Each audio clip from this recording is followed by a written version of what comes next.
रासोपाका साथीहरूले घण्टीका मित्रहरूले घण्टीको यति दुरुपयोग गरिराख्नु भएको छ कि म निर्वाचन आयोगलाई भन्न चाहन्छु, निर्वाचन आयोगले यस्ता धार्मिक आस्थाका चिन्हहरू, धार्मिक तपाईको चाहिँ आस्थाका यस्ता कुराहरू चाहिँ तपाईको निर्वाचन आयोगले चुनाव चिन्हको रूपमा बाँड्नु हुँदैन। यो राजनीतिक तपाईको कमाई खाने भाँडो होइन, राजनीतिक तपाईको दस्तावेजमा यसमा सुहाउँदैन। भोलि म भगवान शिवको प्रतिमा राख्न चाहन्छु होला, अर्कोले तपाईको बुद्ध लिएर कुद्न थाल्छ होला, अनि यहाँ धर्मको आस्थालाई यसरी बिगार्नु हुँदैन। रासोपाका साथीहरूले अब घण्टीका मित्रहरूले मलामी जाँदा मात्रै भोट राख्न बाँकी छ। ए बाबा क्रिकेट हामी यहाँ नेपालदेखि अलिकति बाहिर जाँदा तपाईँ को भनेर भन्दा हामी नेपाली भन्छौँ नि, राई लिम्बू क्षेत्रीय बाहुन भन्छौँ, कांग्रेस एमाले माओवादी रासोपा राप्रपा भन्छौँ। तर रासोपाले चाहिँ भन्दो रहेछ विश्वकपमा वर्ल्ड कपमा जय नेपाल भन्नुपर्ने, नेपालको जितोस् भन्नुपर्ने, अबकी बार बालन सरकार, अबकी बार बालन सरकार भन्यो। नेपालको टिम हो कि इन्डियाको टिम हो, विश्वले तपाईँको चाहिँ चकित परिरहेछ। अबकी बार बालन सरकार भनेको अबकी बार मोदी सरकार भन्थे। त्यही नारा चोरेर नेपालको खेल विश्वकपमा हुँदा जहाँ संसारले हामीलाई हेरिरहेको छ त्यहाँ त नेपाल नेपाल भनेर अरू बेला नारा राख्थ्यो। यो पटक चाहिँ घण्टेका मित्रहरू गएर अबकी बार बालन सरकार, अबकी बार बालन सरकार भने नेपाली टिम आयो कि इन्डियन टिम आयो? कत्रो बेइज्जत भयो, कत्रो बेइज्जत भयो।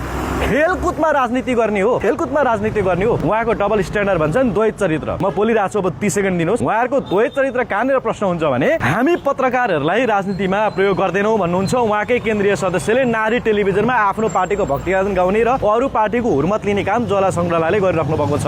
देश जलाउने कार्यमा उहाँको पनि संलग्नता देखिन्छ। राख्नुहोस् है नकाट्नुहोस्, मसँग प्रमाण छ, यसको भिडियोहरू छन् भन्दा पत्रकारलाई प्रयोग गर्दिन भन्नुहुन्छ, पत्रकारिता आफै गर्नुहुन्छ।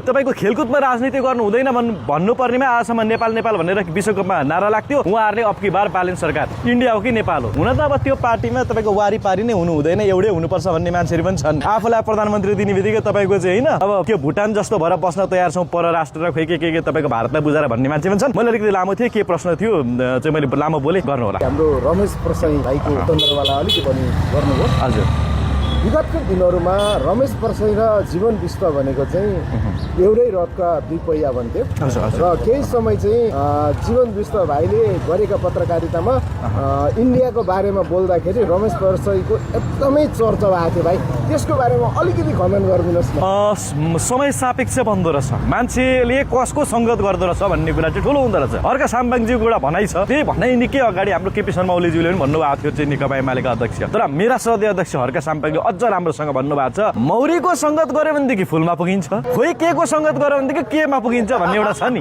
होइन? भन्दा रमेश प्रसादजी बडो राष्ट्रभक्त, इमान्दार, बडो शालीन, तटस्थ, विनम्र, आफूलाई लागेको कुरा बडो गजबसँग भन्न सक्ने मान्छे हिजोको दिनसम्म, आजभन्दा 5 वर्ष अगाडिसम्म।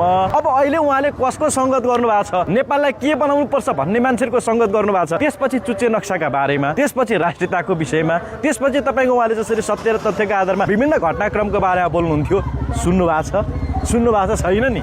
अब यहाँभन्दा धेरै म मेरो मित्रको बारेमा बोल्दिनँ, उहाँ बडो मेरो आत्मीय मित्र हो।